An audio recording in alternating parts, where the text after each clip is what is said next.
Have you ever been scrolling through the news, looking at the economic chaos, the political division, all the global crises, and you just get this weird feeling of déjà vu?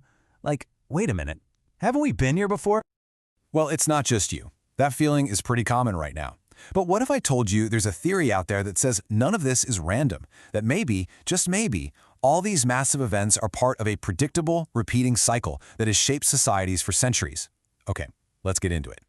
So here's the big idea. It's called the Strauss-Howe generational theory. It was developed by two historians, William Strauss and Neil Howe. And their whole argument is that history doesn't move in a straight line. Instead, it moves in cycles, kind of like seasons. And at the very heart of their theory is this really cool concept called the saeculum. It's a Latin word, and it basically means a historical cycle that lasts about 80 to 90 years. Why that long? Well, it's roughly the length of a long human life. And within each of these big cycles, history goes through four very distinct phases. They call these phases turnings. First up is the high, which is that optimistic post-crisis era where everyone's rebuilding and institutions are strong. Then comes the awakening, a time when people start questioning authority and looking for deeper meaning. That's followed by the unraveling, where individualism really takes over and society starts to fragment. And then, to round it all out, you get the crisis, a really intense, destructive period where the old system gets torn down to make way for something completely new. So, you might be asking, what's actually driving this whole rhythm? The theory focuses on generations, and we're definitely going to get to that. But I think there's another huge piece to this puzzle that we can't ignore: technology. It really seems like after every one of these major crises, humanity just reinvents itself with a massive technological leap. And when you look at this timeline, the pattern is, well, it's kind of staggering. Just think about it. Around 1785, right after the American Revolution, we get the dawn of industrialization. Fast forward about 80 years to 1865, right after the Civil War, and boom, the second industrial revolution hits with steel and railroads changing everything. Another 80 years later, we're at 1945. After the absolute devastation of World War II, the world leaps into the atomic age and the computer age. So, if you just follow that rhythm, here we are, right around 2025. The pattern says we are standing on the brink of the next great reinvention, the AI and biotech revolution. But look, history isn't just about gadgets and machines, right? It's about the people living through all this change. And according to the theory, a huge part of what fuels these cycles is the tension between different generations, all living side by side but seeing the world in totally different ways. And this is where it gets really fascinating, because you have to understand these clashing worldviews. You've got the baby boomers, the prophet generation, who were born into that post-war high. For them, the world was structured and full of shared purpose. Then you have Gen X, the nomads, my generation.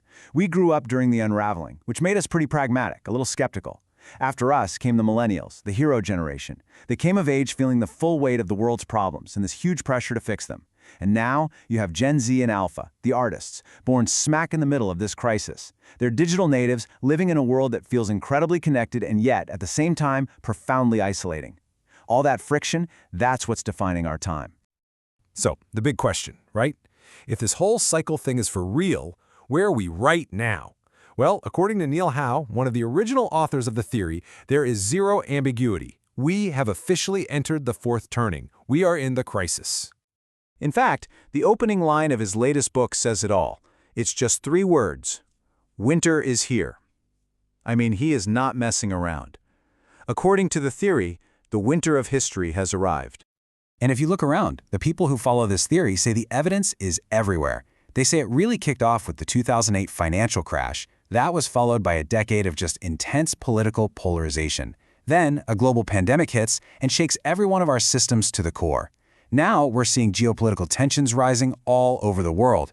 It really feels like our old 20th century institutions are just struggling to deal with 21st century problems.